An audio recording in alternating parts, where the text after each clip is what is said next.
2 Kings chapter 4. Now the wife of a member of the company of the prophets cried to Elisha, "Your servant my husband is dead, and you know that your servant feared the Lord. But a creditor has come to take my 2 children as slaves." Elisha said to her, "What shall I do for you? Tell me, what do you have in the house?"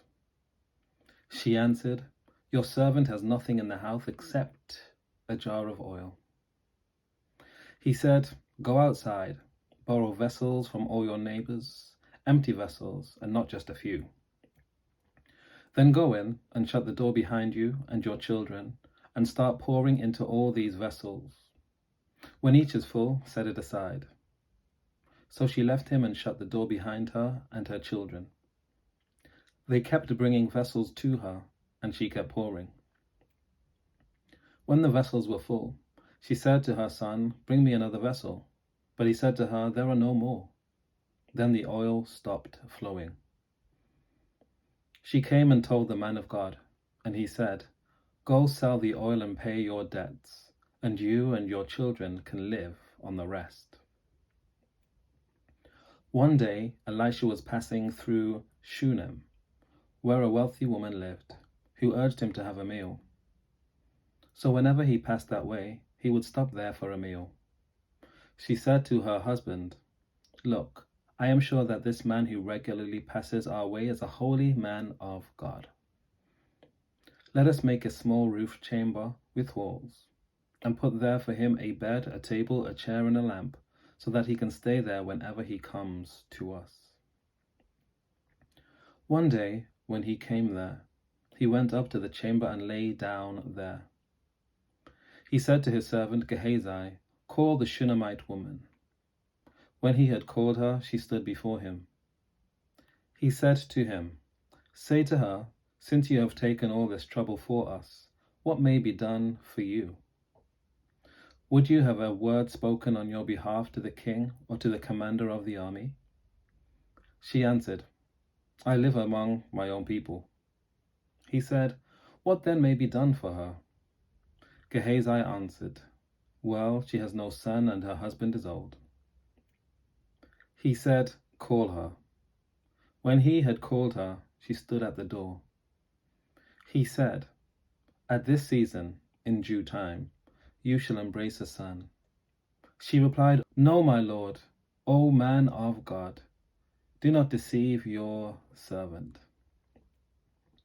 The woman conceived and bore a son at that season, in due time, as Elisha had declared to her. When the child was older, he went out one day to his father among the reapers. He complained to his father, "Oh, my head, my head." The father said to his servant, "Carry him to his mother." He carried him and brought him to his mother. The child sat on her lap until noon, and he died. She went up and laid him on the bed of the man of God, closed the door on him, and left.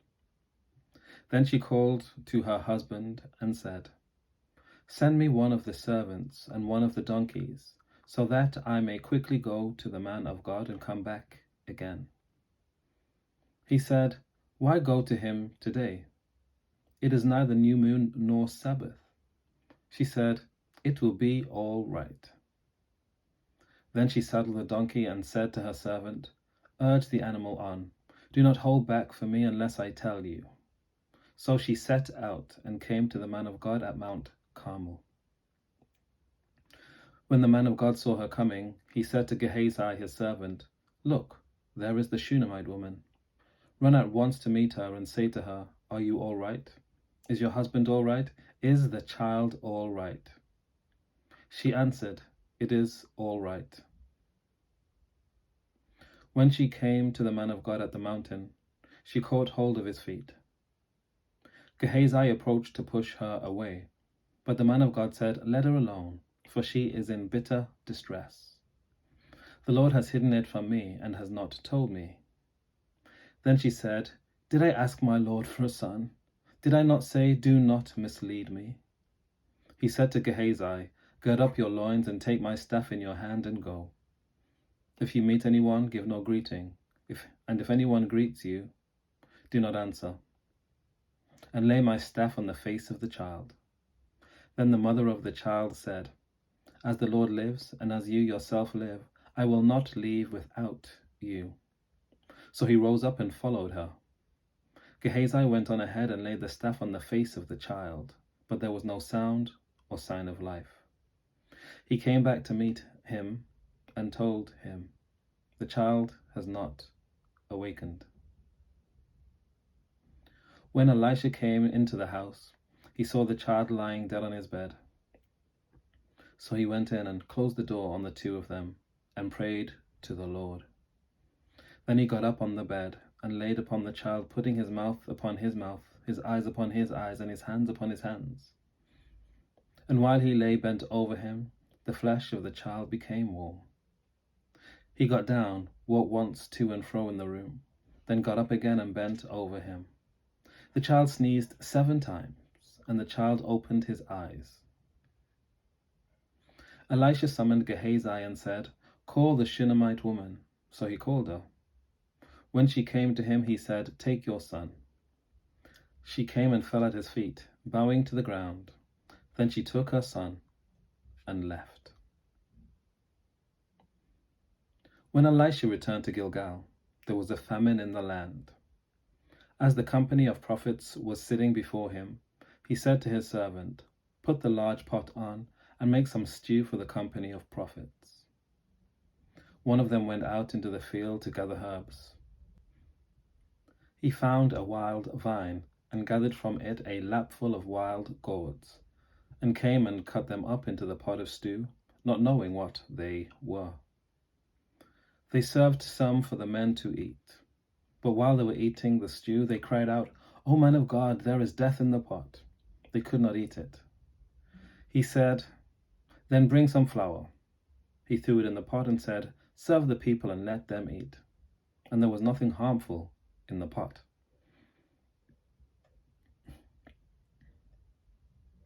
A man came from Baal Shalisha, bringing food from the first fruits of the man of God, 20 loaves of barley and fresh ears of grain in a sack.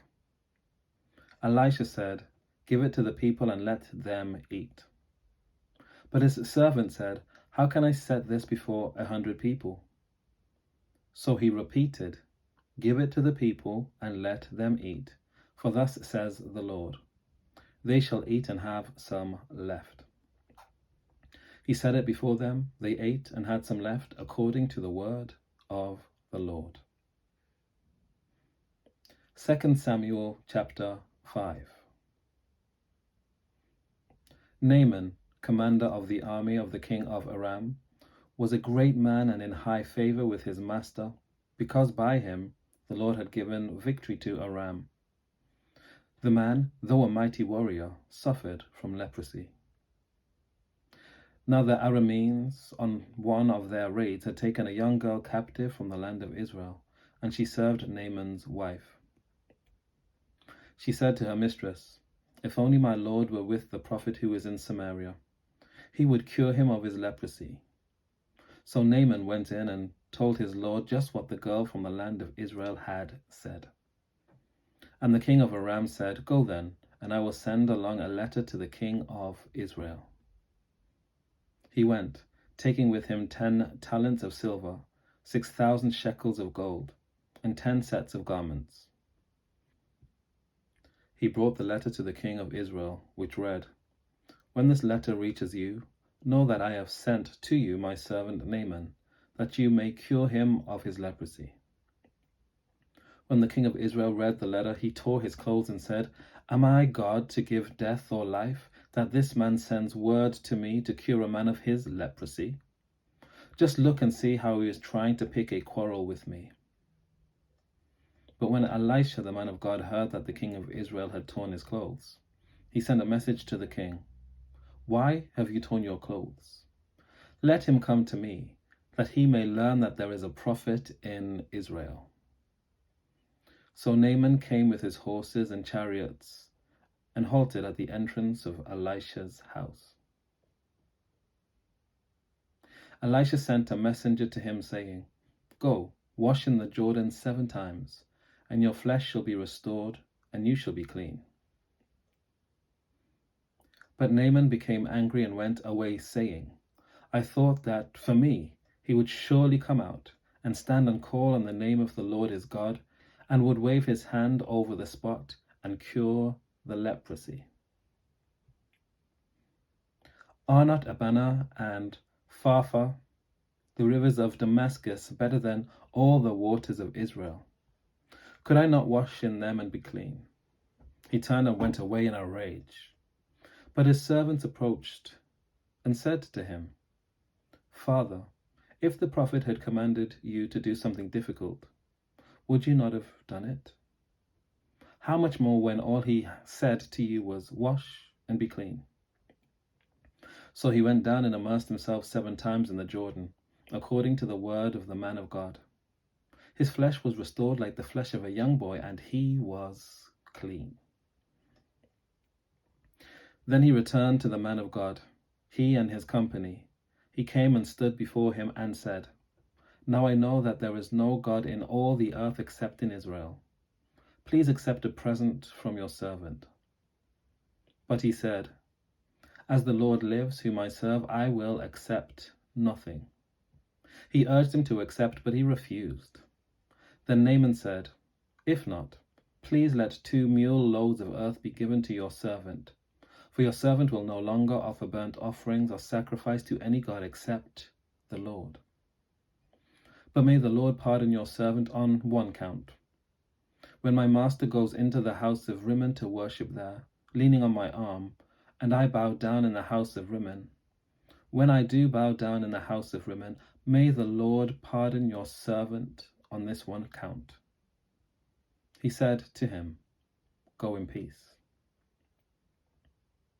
But when Naaman had gone from him a short distance, Gehazi, the servant of Elisha, the man of God, thought, My master has let the Aramean Naaman off too lightly by not accepting from him what he offered. As the Lord lives, I will run after him and get something out of him. So Gehazi went after Naaman. When Naaman saw someone running after him, he jumped down from the chariot to meet him and said, Is everything all right? He replied, Yes, but my master has sent me to say, 2 members of the company of the prophets have just come to me from the hill country of Ephraim. Please give them a talent of silver and 2 changes of clothes. Naaman said, Please accept 2 talents. He urged him and tied up 2 talents of silver in 2 bags, with 2 changes of clothing, and gave them to 2 of his servants, who carried them in front of Gehazi. When he came to the citadel, he took the bags from them and stored them inside. He dismissed the men, and they left. He went in and stood before his master, and Elisha said to him, Where have you been, Gehazi? He answered, Your servant has not gone anywhere. But he said to him, Did I not go with you in spirit when someone left his chariot to meet you? Is this a time to accept money and to accept clothing, olive orchards and vineyards, sheep and oxen and male and female slaves? Therefore the leprosy of Naaman shall cling to you and to your descendants forever. So he left his presence leprous, as white as snow. Take care. God bless. I'll see you next time.